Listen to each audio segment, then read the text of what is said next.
우리는 지금까지 계속 빌립보서를 강해해서 설교를 하고 있습니다. 근데 지금까지 보아온 대로 빌립보서는 기쁨의 서신이었습니다. 서신 전체에 걸쳐서 감사와 기쁨의 고백이 얼마나 많이 나왔는지 모릅니다. 그런데요, 갑자기 사도 바울은 눈물 이야기를 하고 있습니다. 나는 지금 눈물로 너희에게 이야기할 것이 있다 라고 오늘 본문이 시작하고 있는 것입니다. 오늘 본문을 다시 한번 읽습니다.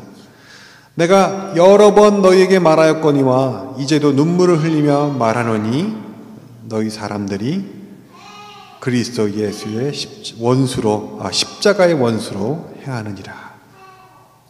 여러분, 바울이 눈물을 흘리며 말하고 있는 것이 무엇입니까?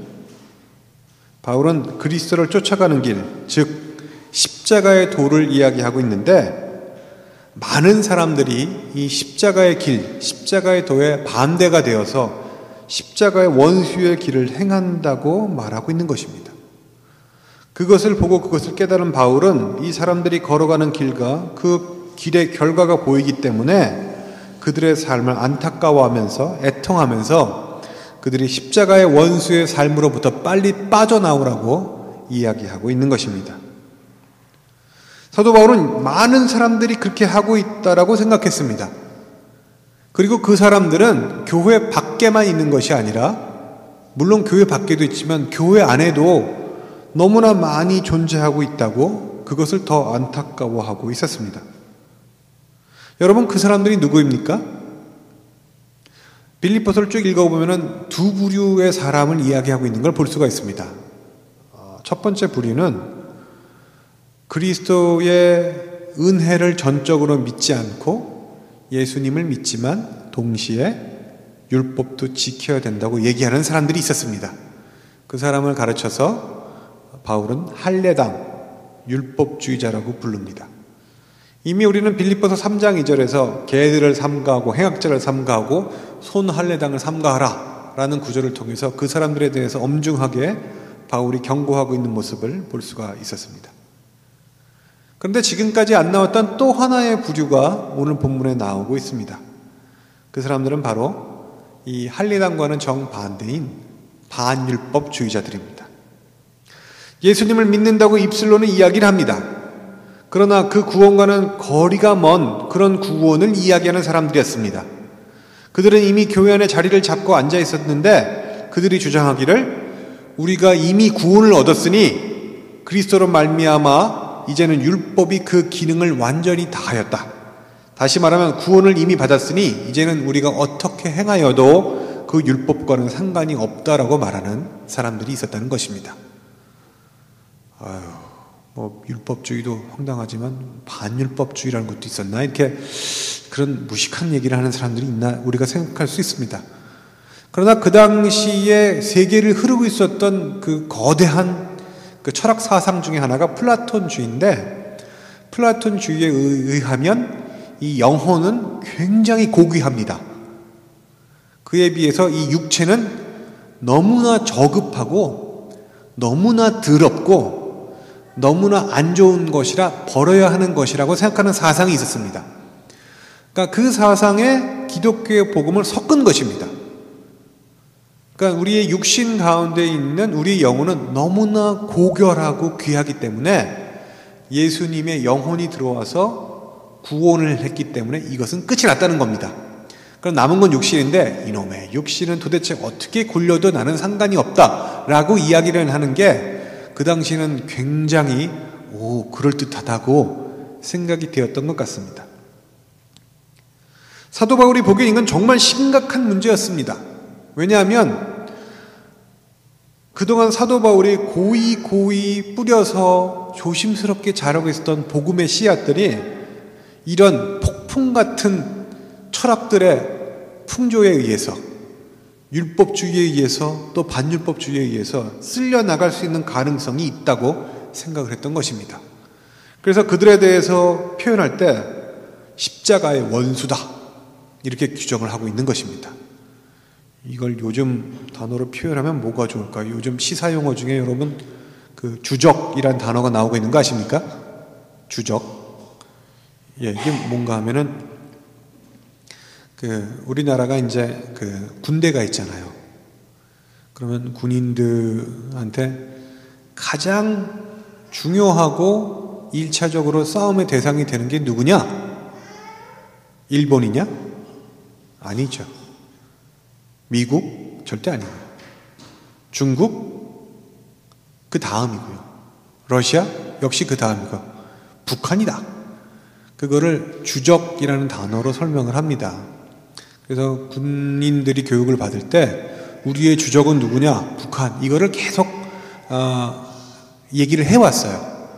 그런데 그 부분들이 지난 정권 때에 좀 이렇게 흐릿해졌는데 이번에 들어온 정권에서는 다시 그걸 살리겠다라고 해서 굉장히 좀 이렇게 시끄러워지고 있는 그런 상황입니다. 어쨌든 그 주적이라는 단어가 그런 개념이에요. 내가 가장 당면에 있는 1차적으로 싸워야 될 상대가 누구냐?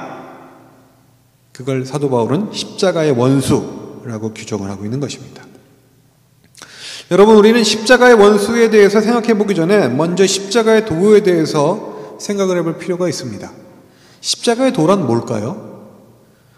고린도전서 1장 18절에 그 십자가의 도에 대해서 아주 잘 설명이 되어 있습니다. 뭐라고 설명이 되어 있냐면 세상의 지혜로 볼 때는 미련한 것이나 구원을 얻는 자들에게는 이 십자가가 하나님의 능력이요 지혜가 됨이라.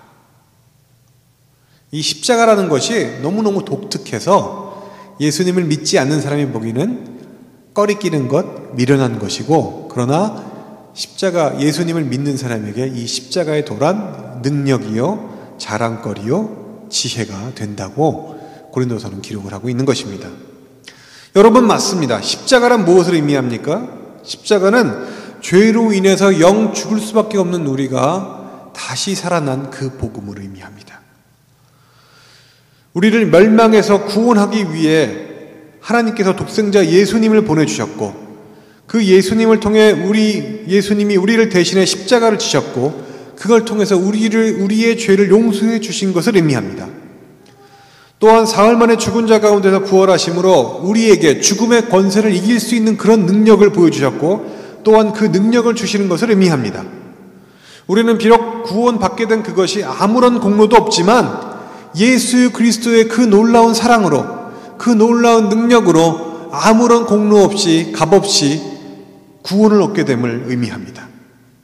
여러분이 예수님께서 이루신 구속의 역사가 바로 다른 사람들이 아닌 우리 자신을 위한 것임을 믿고 이 그리스도를 나의 구주로 영접할 때에 우리에게는 그야말로 거저 주어지는 은혜가 임하게 되는 것입니다. 우리는 그 앞에서 영원히 감사하고 영원히 찬양할 일밖에 없고, 그 일들을 통해서 하나님이 이 세상을, 하나님께서 우리를 어떻게 대접을 하시고 어떻게 다루시는지에 대한 방법을 보여주고 계신 것입니다. 우리 사랑하는 성도 여러분, 이것이 기독교의 핵심입니다. 기독교의 핵심은요, 은혜입니다. 보혈입니다. 단숨에 이루시는 구원의 도입니다. 이것이 진짜 기독교의 스타일입니다. 세상의 사람들이 갖고 있는 그 상식을 뛰어넘는 위대한 방법, 그것이 바로 한 단어로 줄여서 이야기할 때 십자가의 도인 것입니다. 그런데요, 불행히도 예수님을 믿는 사람 중에 그 십자가의 방법, 그 은혜, 그 보혈이 너무 쉬워 보였기 때문에 무엇인가 더 있어야 된다고 생각하는 사람들이 나타나기 시작한 것입니다. 여러분, 복음은 사람들이 만든 것이 아닙니다. 하나님이 만드신 것입니다. 복음은 사람들의 스타일, 사람들의 방법이 아닙니다. 하나님의 스타일이요, 하나님의 방법입니다.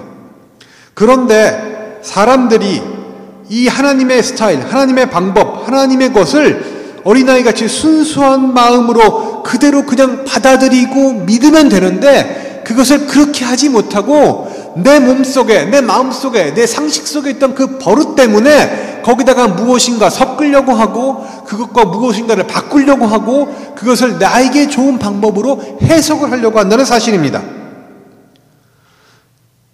사도 바울은 거기에 대해서 뭐라고 얘기합니까? 저 사람들은 자기들의 배가 하나님